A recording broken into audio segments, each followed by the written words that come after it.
So that whole zoom in thing it does when it first starts really gets to me.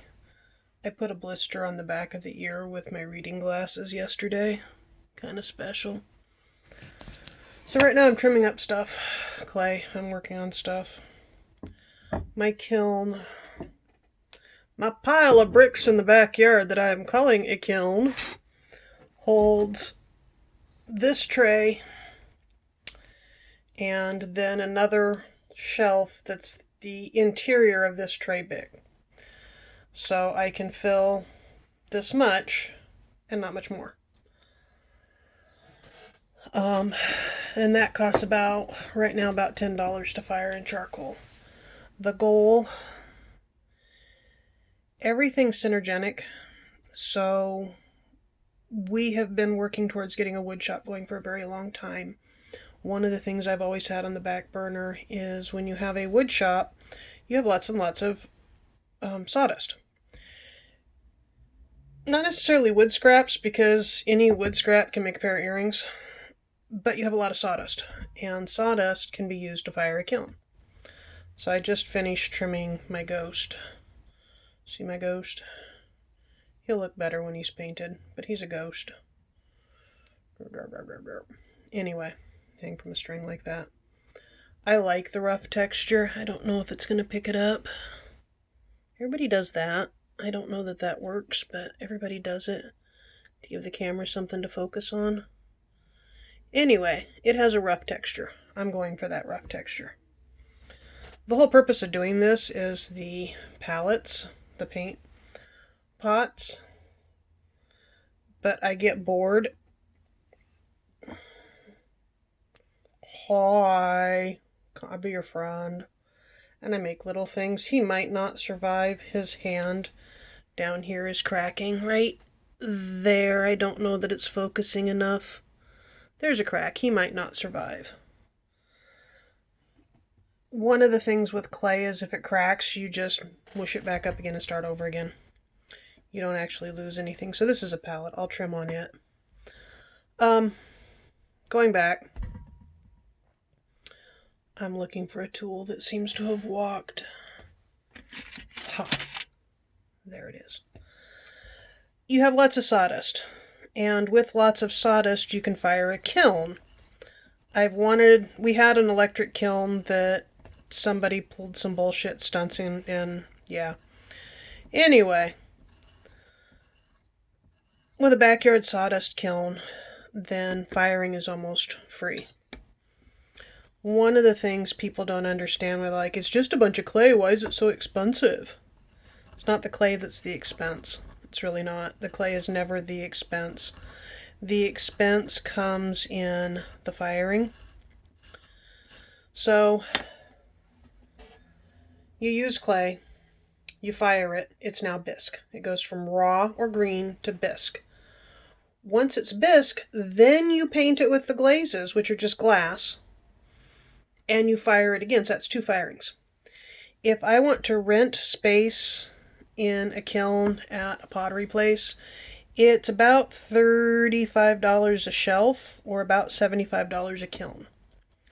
So those big pots or platters you're seeing, they take up an entire shelf, if not an entire kiln load. And that's $75, and it has to be fired twice. So the reason your really big pots and stuff are expensive is that firing. If I can sawdust fire, I remove that expense. Seeing my brain? I don't know, I'm just talking. I'm bored. So I did a whole bunch of work yesterday. I got up bright and early and did a whole bunch of work and was feeling really productive, and went to go online to post some photos, and everything was down. And my very first thought was, nobody's going to believe I got this much done before everything went down. So I didn't even post anything yesterday. I have no idea what I'm talking about. Do you know what I'm talking about? So cleaning up is really as easy as just digging out and trimming up. So let's find something that actually needs to be trimmed better. Okay, I'll just do this. Okay, sharp edges, they're uneven. Okay, so you take your tool And you just sit here like this, and you clean it up a little bit. And there's a lot of cleaning up you can do while it's still wet. You really can. But see, I have fingernails and they're rock hard. And fingernails and clay are an actual issue because clay is really, really soft and you can do some serious damage to your clay if you're not careful. Clearing out the hole better, that's one that you'll be able to see a difference on. So I prefer to work with greenware, with clay that's dried for 5 to 7 days, than work with leatherware, which is clay that's still slightly malleable, because I can't put fingernail marks into this. I also spasm a lot and shake a lot, and I'll, jolt, and this doesn't break, whereas greenware will break. Or raw. You know what I'm saying. Anyway, we're going to fire this weekend, and I need to get a bunch of this stuff trimmed up to fire this weekend. If you don't like the rough texture, which you get from drying it on a washcloth, because I do it on purpose, but if you don't like it, you can get one of those little smoothie things, the arc things for playing with clay, or you can just go find yourself a really nice rock. Do not underestimate the value of a really nice rock, okay? So this has got all kinds of texture to it, which the camera's not picking up. Really nice rock.